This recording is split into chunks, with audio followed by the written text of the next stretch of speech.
had enough.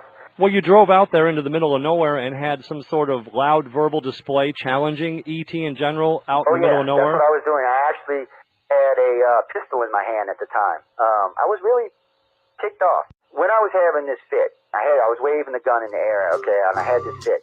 And at this moment, I said, okay.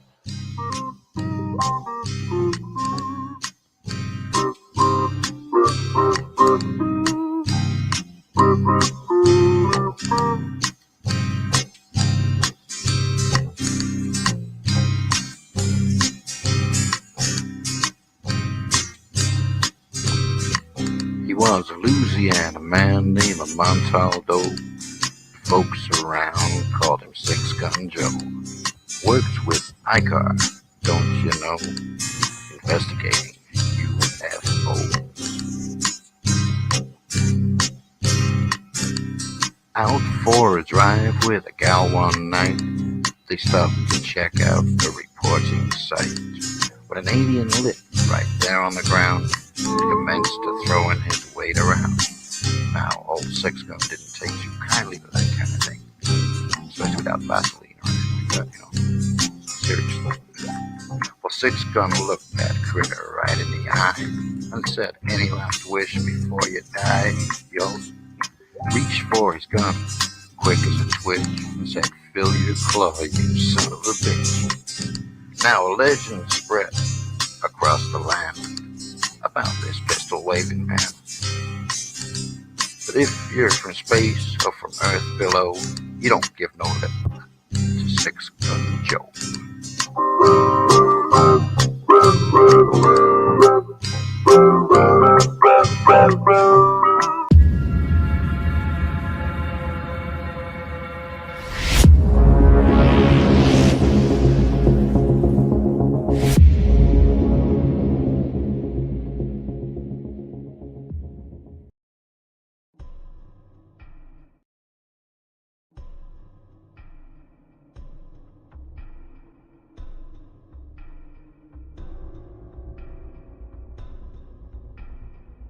Welcome to Don't Whistle at Night podcast, where Navajo legends echo in the shadows. Darren and Dawn will guide you through the sacred fire of native storytelling, where the old stories breathe, the unknown walks among us, and voices, long hidden, rise to be heard. And remember, don't whistle at night.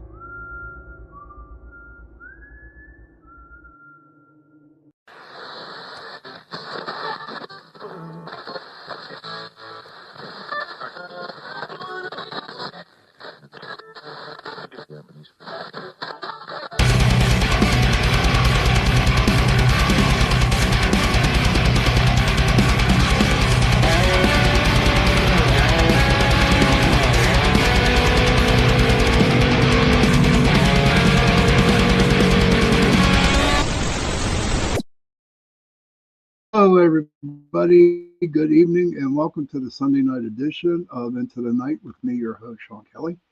What a weekend. What a day today. You know, hey, Heidi, good to see you. Good evening, Sean in Seattle. Much love from Boulder. Hey, Audrey, good to see you. All right, okay. Same smell. I don't know. Hello, tell Audrey I said hello. Hey, Kevin. Hey, Sally. So, I want to thank UPRN Talk Radio 105.3 Mississippi, 107.7 New Orleans, for allowing me to give you, hey Joni, for allowing me to give you 1 hour on Sunday nights and Tuesday nights from 8:10 to 9:10 p.m. both nights, on Sunday and on Tuesday. I'm glad she said hello. I'm glad Audrey says hello. So, like I said, you know, little opening here. It's just like, you ever get the top feeling that, or whenever shit happens, that it just keeps going and there is no relief in sight. Seems like everything's working out right. Hey, Donna, good to see you. And all of a sudden, everything you touch it breaks. You know, like schlep rock. You know, on the Flintstones, man. You know, but that's what's been going on like the whole month of December. So who knows what's going to happen? My brother says hello to everybody. Um, and he thanks every one of you for the prayers that you give him, and all the good energy. But I'm a good show tonight. So we're going to talk about Santa and Krampus. Okay, it's and since it is around Christmas time, I was just checking out YouTube and TikTok, and they had a bunch of Krampuses, like parades and stuff like that. And I thought it would be a good topic for tonight. And what's going to make it extra special tonight, this show, is that I got my dear friend, Miss C.L. Thomas of the Gateway Podcast, on with me as my co-host tonight. And we're going to talk about it. So I'm going to bring her on, and then we're going to chit-chat for a little bit, and then we'll get into the show. And without further ado, my dear friend, Miss C.L. Thomas. Hello, Where you how at? are you? C.L. I'm doing great. Hello, everybody. Everybody saying hello to you out there, huh? Hi, everybody. Yeah. Okay. Heidi says that she's currently in Loveland, Colorado, and they're having a Krampus event, and the Molly Brown House Museum in Denver has an amazing Krampus event every year. That's Hey, cool. Mr. Vogel, good to see you. I just did a What's walkthrough up? at the Brown House a couple months over the summertime. I got to do a walkthrough there, and there's a lot of paranormal activity coming out of the Molly Brown House. So that's pretty Care to amazing. share? Um, Care to share? I don't want to get into too many details, but I did do a walkthrough there, and it was a lot. There's a lot going on there. So it was like a lot of I guess the one thing I could say, it was a lot of not so much regret, but survival guilt going on in that place. Mm-hmm. So there was that, and then there was I think the place was used as something else. I'm not exactly sure, but there was like a lot of different men living there at one time. So I don't know if it was like a halfway house or something else during the turn of the century. I never did find out the real history of it. But when I did the walkthrough, there was quite a few different men coming in and out of the house. So that's what I picked up on. Well, Heidi says, "Oh my goodness, CL, I have went several times and have had several experiences. How we ended up as well too. Telling you, man, your sisters, you're like soul or star sisters or whatever you want to say. Tell her about your one guest that you're going to be having on from Colorado. That sounds interesting.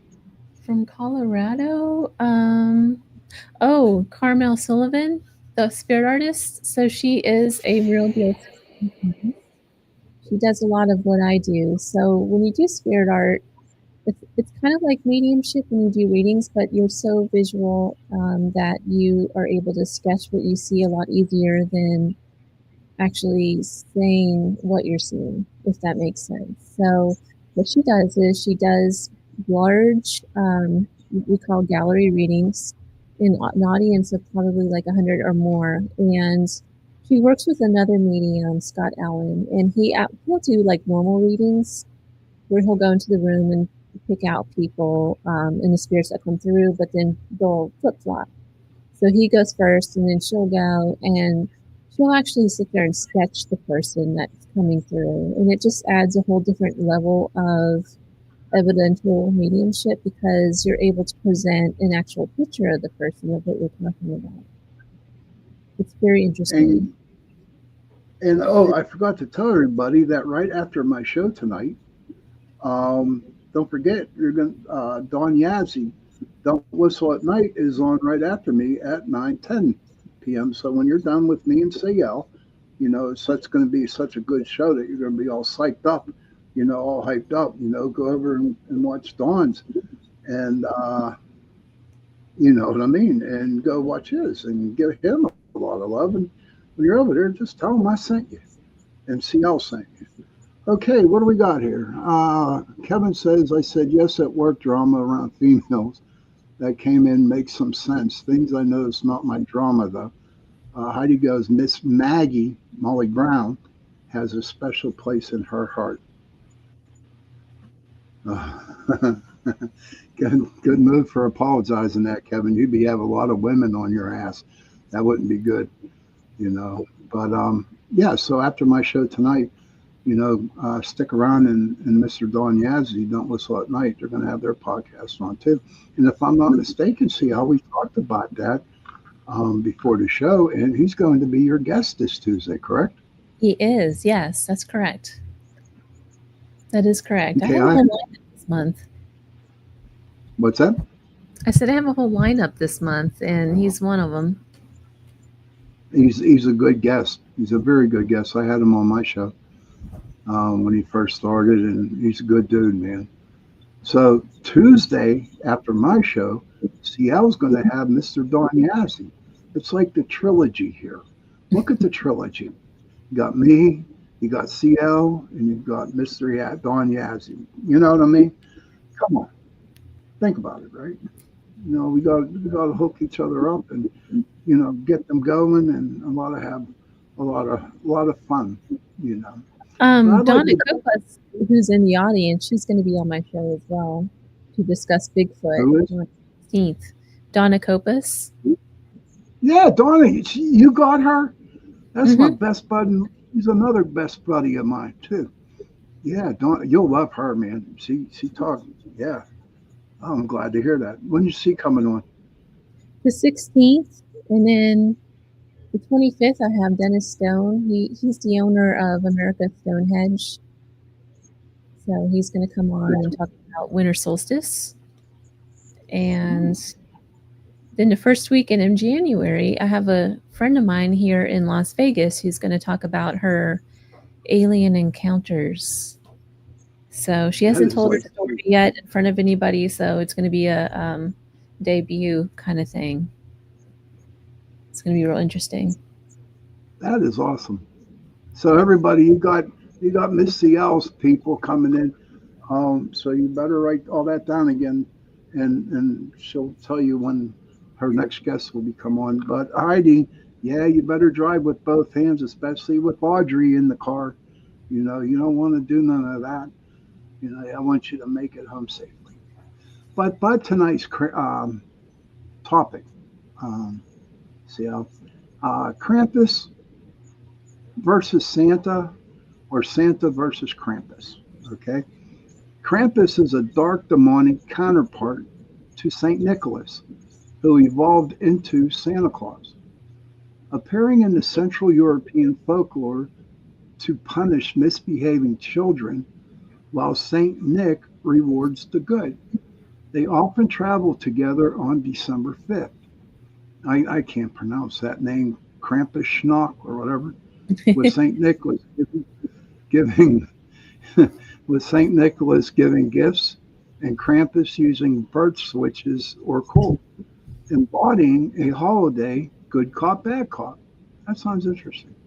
A dynamic rooted in pre-Christian myths and modern traditions, including festive parades called, I cannot pronounce that, Krampusalafa, I guess, I'm not sure.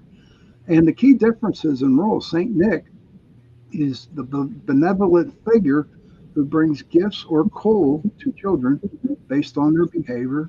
And Krampus is a horned goat-like demon with cloven hooves, chains, and a birch switch, whose job is to punish, slot, or even carry away naughty children.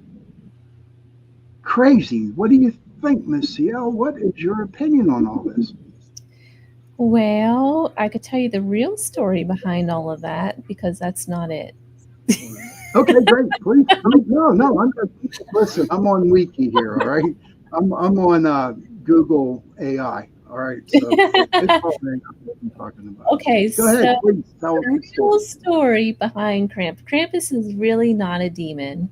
He became demonized whenever Christianity took over most of Europe.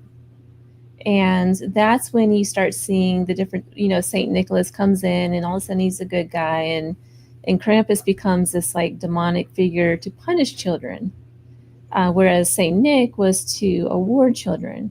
But prior to Christianity, before all of Christianity even came about, Krampus' story actually started, he was an elemental that started pre-Christianity in the Alp region, the Bravik, I can never say the word, Bravis area, which is like Romania and Germany, all up through the Alps, all the way through. So it was like Switzerland and France. It was kind of like Appalachian traditional stuff. That's what it was over there. He was an elemental that would come, and his sole purpose was he was a goat figure because of the Green Man, who was also a goat figure that comes from Greece. And he would appear around winter solstice. And the idea was they would parade the streets and everything to chase away the darkness and to bring back the light. That was the whole purpose of it. And that's where you have this tradition of Yoli. That's where Yoli comes from. And so you have this tradition of fires, you have the tradition of Christmas trees, any kind of light that you're bringing into the house, you're celebrating with like harvest, and that's where the whole idea of Christmas even comes from. But when Christianity came into the picture, they had to do away with that. Naturally, they thought this was too scary. We can't deal with the elementals or anything Greek for that matter because they're pagan. And so what they did was they incorporated a lot of the Christmas at the time, a lot of their traditions, such as Yoli, the Yoli tree, and they turned it into this whole drama of St. Nicholas coming into the picture, giving gifts, Christmas trees, this whole idea of like Christ being born, which there's no evidence of that either. That's another symbolism that came from the Yoli tradition of bringing back the light. So it's like a whole thing where Christianity came in and pretty much demonized the whole tradition of what was going on with this figure in order to, kind of move that to the side and bring in Christianity. That was kind of the whole point. And that's what they did over in Ireland too with St. Patrick. They say St. Patrick chasing the snakes out of Ireland, and and everybody knows it's too damn cold over there for snakes to exist. And what the snakes were the pagans. You know what I mean? The pagans were the ones that were considered the snakes. And if you follow, I'm sorry, if you follow like the tradition of like the goat man, the green man, traditionally in Yoli, you celebrate the green man, and even in early spring, especially if you're into any kind of Wicca or anything like that, they still do this, to where you make an altar. You have the green man up there. He has horns. Bacchus is another figure from Greek that has the horns. And you're celebrating life and the return of life, the sun, that sort of thing, in the middle of wintertime to bring all of that back. So that's where Krampus, the sun, comes out with horns and all of that.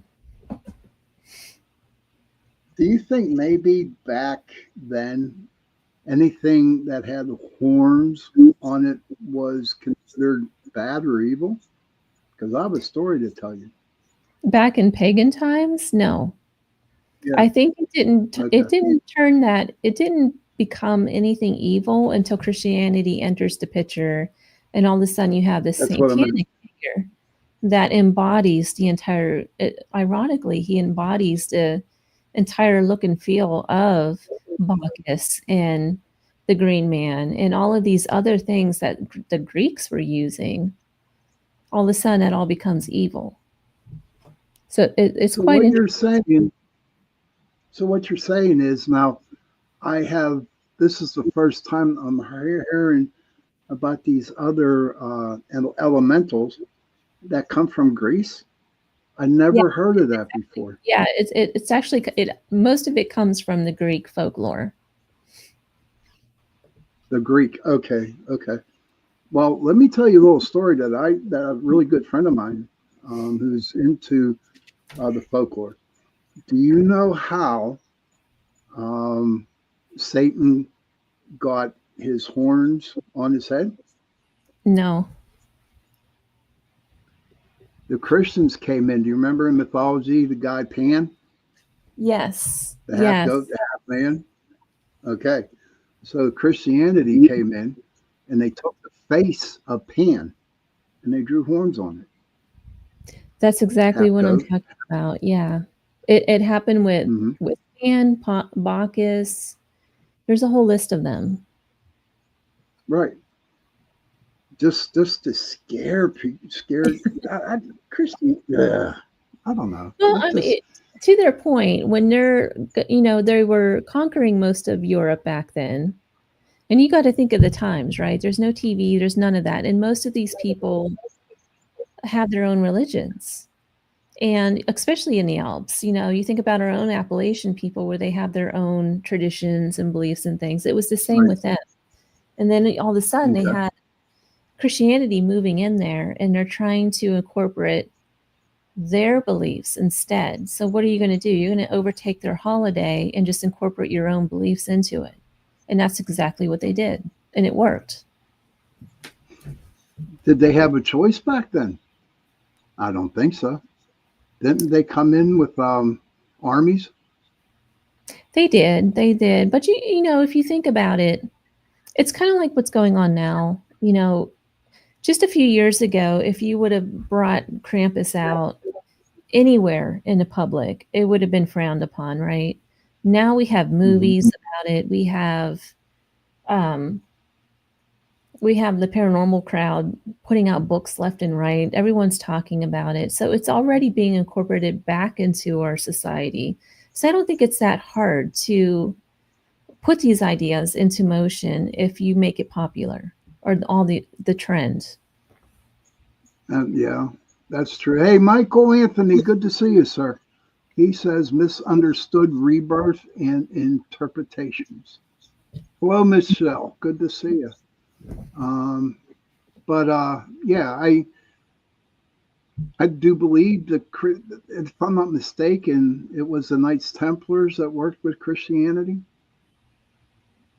at the time. I couldn't tell you that. Okay. I'm not I don't know, but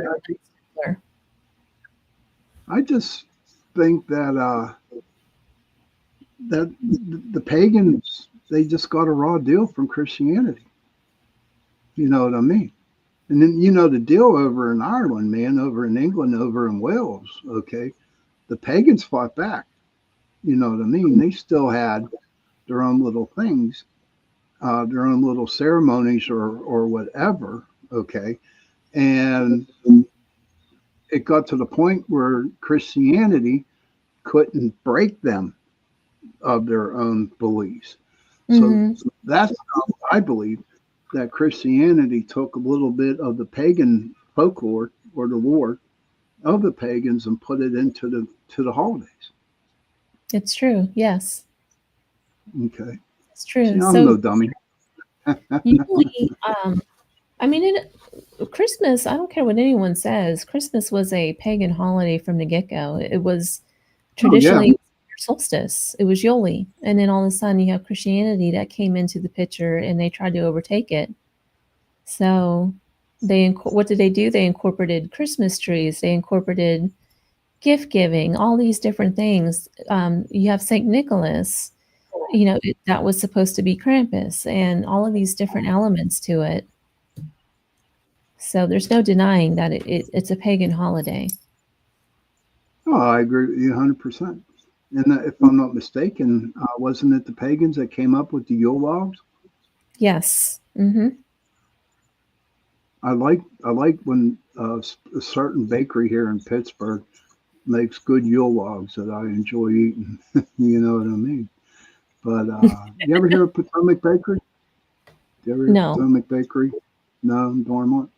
But listen, we are at the half-hour mark here, so I'm going to take a little 2.5-minute break, and we'll be back for the second part of the show.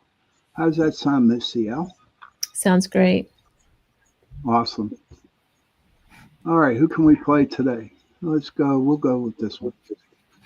The night has come, it's cold and losing my control. Your light is gone, and lonely darkness fill my soul. I wish that you could save me from my isolation. It's way too complicated. Let's stop this conversation. Let's stop this conversation. We got no relation. Night has come, it's cold and losing my control.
Welcome to the Outer Realm with Michelle DeRoche and Amelia Pisano.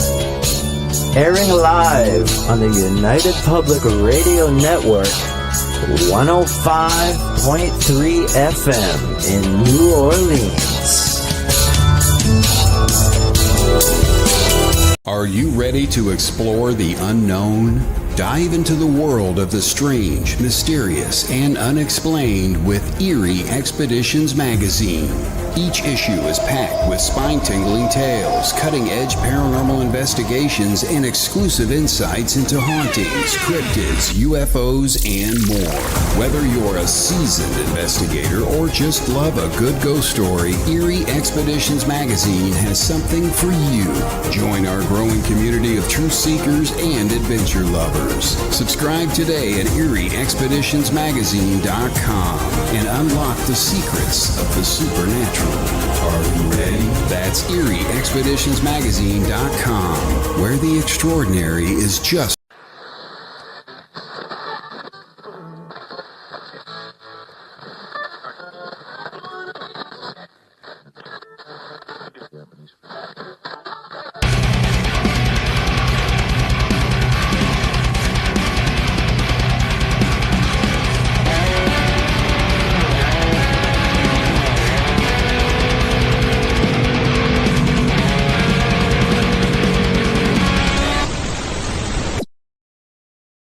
Hey, welcome back, everybody, to the second part of my show, Into the Night with me, your host, Sean Kelly.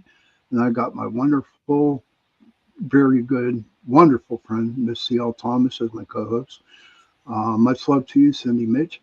I want to thank you, PRN Talk Radio, 105.3 Mississippi, 107.7 New Orleans, for allowing me to give you an hour on Sunday nights and on Tuesday nights, from 8:10 p.m. to 9:10 p.m. And I'm so grateful that I got my best friend, one of my best friends, Miss C.L. Thomas, with me, because she's really smart and she knows her Krampus stuff. You know, she does a very good job at researching things, which I'm not. But, I mean, without her, man, I tell you what, this could have been a boring show tonight, I guarantee you. But so, how's Loki? Oh, he's being bad. You see him Hey, holding Mitch. a desk. I'm afraid he's going to knock something out like he always does. He has this knack of knocking There's out. Loki. Yeah. He's bad. I like the way, I just like the way he stands there and just looks like he's looking at a ghost or something like that. He You does know this what I all the mean? time. I just try to But ignore back it. to the, does he? That's kind of hard with a beautiful looking face like that. You know what I mean? Check him out. You know what I mean? He's like gazing you up and down, and he's like, there he goes. He looked in the camera. Look at that. Hey, Mr. Logan, good to see you. So we talked on the first part about Krampus and Santa.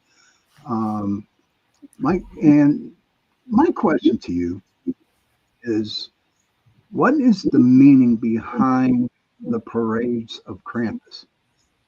Why do guys do that? Yeah, So the parades. if you've ever seen the real parades, they happen in places like Romania has them, Germany has them, and these are traditional. And the guys come out in these full-fledged, scary-looking costumes with the horns, and they have the bells on, and they clang on like metal drums, and they make a huge noise going through the streets and everything. And what they're trying to do is they're trying to scare away the darkness. That's the whole basis of it. They're trying to scare away all of the evil spirits of the night so that the sun can come back into the picture. That's the whole basis of it. Now, that kind of turns when, during the Middle Ages, when, of course, Christianity had a really strong hold going on in Europe during the Middle Ages. And that's where you see Krampus kind of take on more of a demonic force, and that's by design. So Christianity, when it came in, realized that they couldn't outright do away with the traditions because so many people believed in that. So what they did was they adopted it and came up with their own, such as Saint Nicholas. So all of a sudden, Krampus is, instead of chasing away darkness and spirits of darkness, he became a figure that was to kind of judge if you're good or bad. And that was more of the church trying to control more of morality back then. So that's where you start to see good versus evil in the whole Christmas side of things. You know, where Santa comes in and says, oh, the naughty or bad list or whatever that is. That's where you start seeing that stuff even more. And Krampus kind of took on that figure for a long time. You had St. Nicholas come into the story, and he was the one that was to give all the good gifts and things. But they say together that they, I read that they traveled together. Mm-hmm. This is true. And Krampus together. Yeah. But that wasn't until like the middle century. Well, I'm thinking to myself when I'm reading this, I'm thinking, okay, so you got Krampus, who we'll just say demonic for this show, okay? And he's hanging out with Santa Claus, who's a good dude, you know what I mean? And they travel together. What do they do? Go house to house? You know what I mean? Go house to house?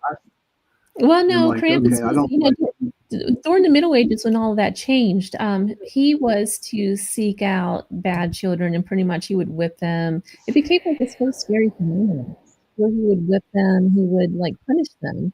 I think in some stories he would even eat them and things like that. It became something scary, whereas before Christianity came into the picture, he was more of a figure of protection. So what? Protection. He was actually a good figure before all of this. Okay. And his day is December 5th, right? Yeah, that's where they celebrate Krampus. But did you know that December 6th is where they celebrate St. Nicholas? Back to back. It's not surprising. Yeah. Yeah. Sally says, controlling morality through manipulation and lies. Gotta love it. Well, that's back then. That's Christianity Church. Sally knows. She was saying that, you know, about Loki there, saying that he knows that we're talking about Loki. You know, must be in my voice, you know, and then, you know, and you're Loki's mom. So, but I just when I started doing podcasts, okay, I never knew any of this stuff before. You know what I mean? And it just seems like the more I just read or the more I look at, okay, man, we're effed up. You know that? People were effed up in the back, way back then, just to get where we're at right now. You know? Yeah, pretty much. I And, you know, that mean, it's still happening. Stuff like this goes on now. It's just, you know, not to talk about politics or anything, but it's nothing new, right? It's you're trying to control the people, and that's kind of how it is. It's been going on for centuries. So it is what it is. and when it, see, to me, before I even started, I never knew Krampus existed. I'm seriously, I didn't. The only thing I knew was about Santa Claus and St. Nicholas, and that was through that up on the horse top, reindeer paws, jump on Santa Claus. I don't know, man. But Well, it's kind of scary. But I like what you said when before Christianity stepped in, that they would parade through the streets to clean out the evil spirits. Now, would they refer that to our Halloween when people get dressed up to scare the spirits away? Is that basically on the same level? kinda, but this is different in that this was winter solstice. So this was the darkest night of the year. It's the longest night of the year. And so this was their way of trying to kind of celebrate, I guess, and bring back the light. That was kind of the whole point. You're celebrating, trying to get through the darkest night of the year. You don't know if you're going to survive back then through wintertime. You don't know because of your supplies. You don't know, right? It was a big deal back Mhm. then. You don't have TV. You don't have electric lights. You're reliant on whatever wood you may have chopped and whatever you harvested. So this was their way of getting through those dark times in the darkest time of the year. And so the whole point of it was you celebrate, such as Bacchus again. You celebrate, you feast with your family, and you try to get through that dark night. And Krampus came in. He was to scare away anything that might deter that. So you got to think about it back then. They had a lot of illnesses. They had, like things like Black Plague was going around. Things that you could die from a common cold back then. Death wasn't too far off. So it was the small things to celebrate in life, and the whole point was to drive that fear away, drive the darkness away, and bring back the light. And that's where you get So why this. do you think? So why do you think when Christianity came in, if Krampus was doing something good for the people, why? I know it's control, but why would the Christians or Christianity come in and want to take that away from people There were two things. and make it bad? One, it wasn't their religion. They wanted them to believe in their Christ, first of all, which back then those people weren't believing that. Just think about it. If you were living in Pittsburgh and you had a different culture come in and conquer everything you had, you're going to try to hold on to anything you have, which is holidays, traditions. I mean, you see that in our culture now. We don't want anyone coming in and taking away our culture, right? That's how it was back then. Mm-hmm. If they couldn't do that, what are you going to do? You can transform that figure that's part of that culture, such as Krampus. You're going to transform that to something that might kind of align with your beliefs. And that's exactly what they did. So they didn't do away with Krampus. Instead, they made him the bad figure, and they bring in St. Nicholas. And then they run with that for a while. By the time in the Middle Ages, this was even a bigger deal. But then by the 19th century, Krampus disappears altogether. You don't see him anymore. Even in Europe, all you see Krampus, the parades and things, that was still in like very remote villages throughout like Romania and Germany. You didn't hear about Krampus parades and stuff unless it was a smaller village. reason for that, and it's because by the time the 19th century hit, the Catholic Church deemed Krampus as too demonic for anything. They didn't want him around. So what happened was the culture started kind of doing away with that. You see that in bigger cities. You don't see the Krampus parades and stuff in bigger cities, only in smaller villages. Mm-hmm. Welcome back, Heidi. I'm glad you made it home safe instead of driving with one hand. I'm glad you made it home. But it's just simply it just boggles my mind that I don't know. It just gets me upset every time I think about it. You know, I guess you really didn't have a choice back then like we do right now. Do you understand what I mean there? Well, I mean, here's another really good example of this. And, I'm sure there's like terminologies and things like that when this sort of thing happens. But if you take, for example, in voodoo culture, you had slaves that came over from West Africa. They all had their own beliefs. But the Christians, the slaves, holders and things like that in America, they didn't like their voodoo gods. So these people were not allowed to, they did away with it. They weren't allowed to practice their voodoo beliefs or anything like that. So you know what happened? They took the Catholic symbolism, like St. Peter and all of those things, and they started to use those as their own. So all of a sudden, St. Peter becomes, I forget the guy's name, Papa Legba, I think is his name, in voodoo terms. And they still did the same worship, but it was under the Catholic symbolism. So it didn't really go away. It just kind of changed. So that was the way that the people who practiced voodoo, that's how they got around right. the Catholic Church, correct? Mm-hmm. Right. Okay. So I'm going to ask you a really deep question here. Okay. I think our show tonight was very good, very enlightening. You really opened my eyes tonight, Miss C.L. Thomas. I hope I'm not too much. I hope people aren't bored with TJ. Oh God, no, people are not bored. Oh my God, no. Oh no, no. They weren't bored. I sure as hell wasn't bored. I learned a lot. That's why I like to have you on, because you're smart. You know what you're talking about. But I'm going to ask you a very deep question, because we're going to be busy for the rest of the month. But what is the meaning of Christmas to you? That's tough. So, I don't come from a traditional Christian background. For me, it's more about friends and family.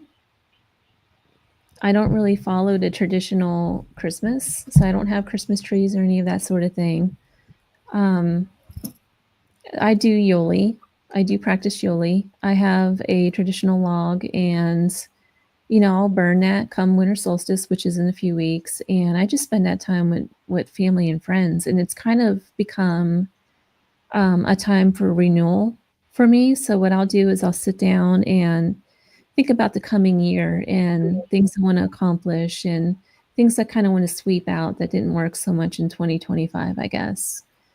So right. That's what Yuli's all about, burning the log to get rid of the 2025 and start brand new in 2026. Right. Mm-hmm. Okay. Yeah. Hey, Robert, best friend, and I grew up with Robert. Man, he was, my gosh, we go back long. He's a good, very, very dear friend of mine. Robert, good to see you. Thanks for popping in. Sally said, not even close to bored. I love learning about this stuff.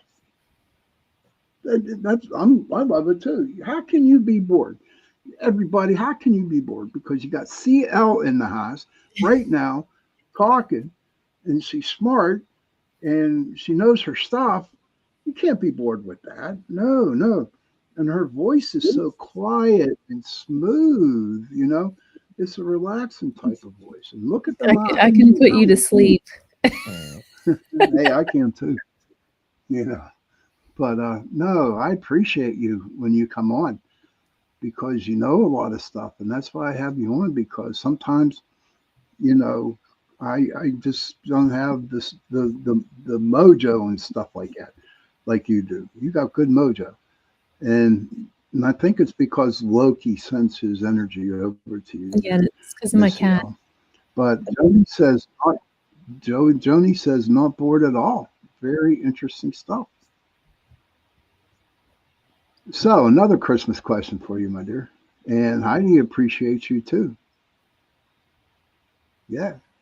See, there's a lot of people out there that really enjoy your shows and being a guest on mine. And Sally says CL's voice is peaceful. It is. Yeah, it is. You know, but one other question about Christmas. Okay. I'm going to throw you on the spot again. Do you believe, just you personally, would you rather give gifts or receive gifts? You know,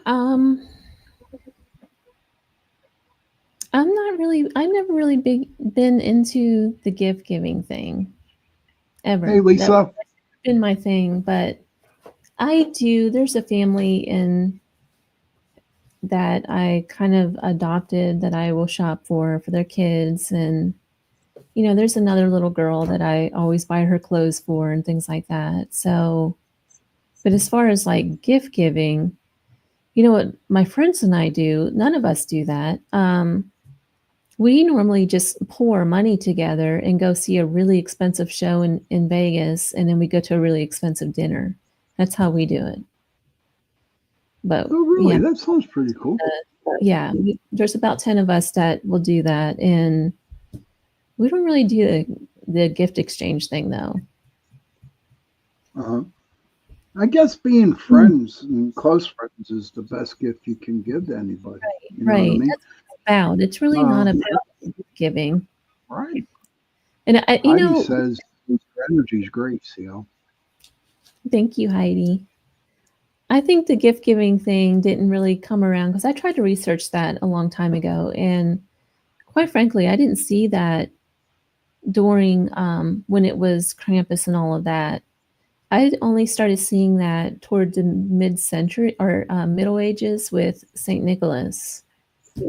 And it started in a village where this guy was supposedly leaving gifts.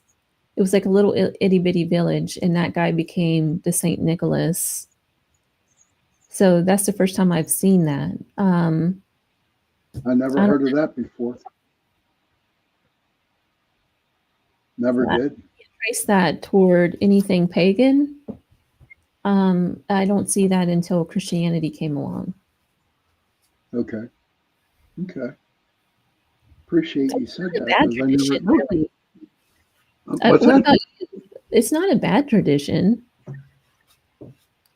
giving gifts and things, but personally, I'd rather give gifts. Okay, I'd rather give than receive, and because I feel that at my time I have everything that I wanted. Okay. Maybe if someone bought me a box of chocolates or something small, yeah, that would be pretty cool. But with other stuff, I don't believe it. I'd like to see people smile at Christmas time, you know, giving somebody that really desperately needs something and giving it to them. And you know what? It don't have to be a physical thing, you know, just a simple hug, you know, or a Christmas card, you know, saying, hi, I'm thinking about you. You know what I mean? That's the way I look at Christmas. The spirit of giving. That's what it is. You know, Christmas has become so damn commercialized now that it's stupid. It's ridiculous. But you know what, my dear? We are at the witching hour. It's coming on. We've been live for about 50 minutes now. I want to thank you so much for coming on tonight. Okay. There you go. That's my boy. Yeah, like pumpkin spice. Give it. Yeah, I'll be giving a lot of pumpkin spice out. You know the deal, everybody. Don just reminded me I need to go to the store and start stocking up on all the pumpkin spice stuff before it goes away. Why are you doing that? You just oh my God! I think I'll just come to your house in June or July. You know, the hell with the freaking October, November, and December. Hey, I'll have it. Stuff. I'll have it in July. Hey, don't forget, everybody, send it to Sean. Listen, we got Mr. Don Yazzie in the room. Don't Whistle at Night podcast. His podcast is coming on right after mine tonight. So, you know, go over there, say hello, and tell him I sent you. Again, CL, thank you so much for coming on tonight. Thank you for having me. I truly appreciate your friendship, and I do appreciate your knowledge stuff. And everybody in the comments and in the chat room, and everybody out there in the 160 countries that we broadcast in, everybody have a good night. They took my closing song down, so I just going to end it real quick. You know what I mean? But good night, everybody. And I will definitely see you on Tuesday.